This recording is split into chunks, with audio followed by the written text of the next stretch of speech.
All this is a digression, he added in a different tone. The real power, the power we have to fight for night and day, is not power over things, but over men. We paused, and for a moment assumed again his air of a schoolmaster questioning a promising pupil. How does one man assert his power over another, Winston? Winston thought. By making him suffer, he said. Exactly. By making him suffer. Obedience is not enough. Unless he is suffering, how can you be sure that he is obeying your will and not his own? Power is in inflicting pain and humiliation.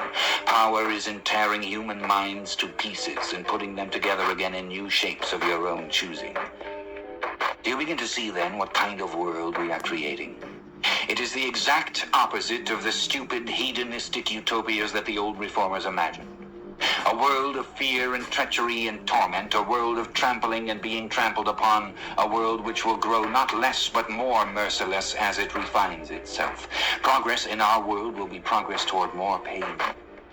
The old civilizations claimed that they were founded on love and justice. Ours is founded upon hatred. In our world there will be no emotions except fear, rage, triumph, and self-abasement. Everything else we shall destroy. Everything. Already we are breaking down the habits of thought which have survived from before the revolution.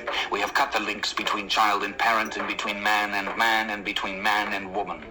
No one dares trust a wife or a child or a friend any longer. But in the future there will be no wives and no friends. Children will be taken from their mothers at birth as one takes eggs from a hen. The sex instinct will be eradicated. Procreation will be an annual formality like the renewal of a ration card. We shall abolish the orgasm. Our neurologists are at work upon it now. There will be no loyalty except loyalty toward the party. There will be no love except the love of Big Brother. There will be no laughter except the laugh of triumph over a defeated enemy. There will be no art, no literature, no science. When we are omnipotent, we shall have no more need of science.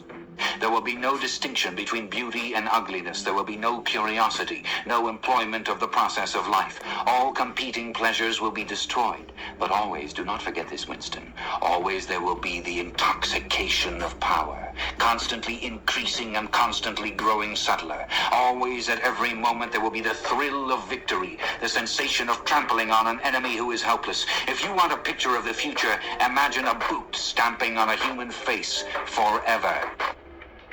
He paused as though he expected Winston to speak. Winston had tried to shrink back into the surface of the bed again.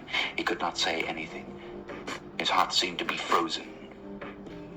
O'Brien went on. And remember that it is forever.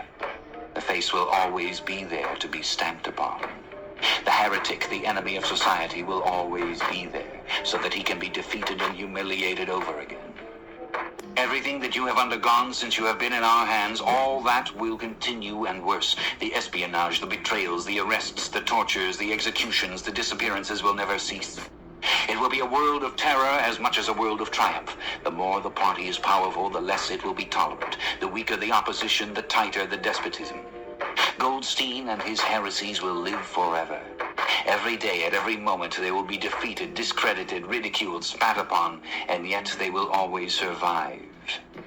This drama that I have played out with you during 7 years will be played out over and over again, generation after generation, always in subtler forms. Always we shall have the heretic here at our mercy, screaming with pain, broken up, contemptible, and in the end utterly penitent, saved from himself, crawling to our feet of his own accord.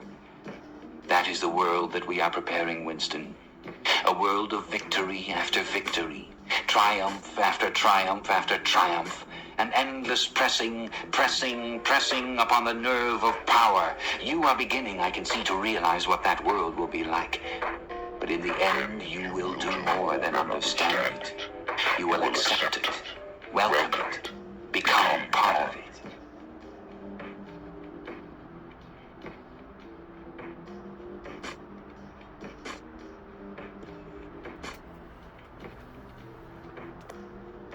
Peace and love, everybody.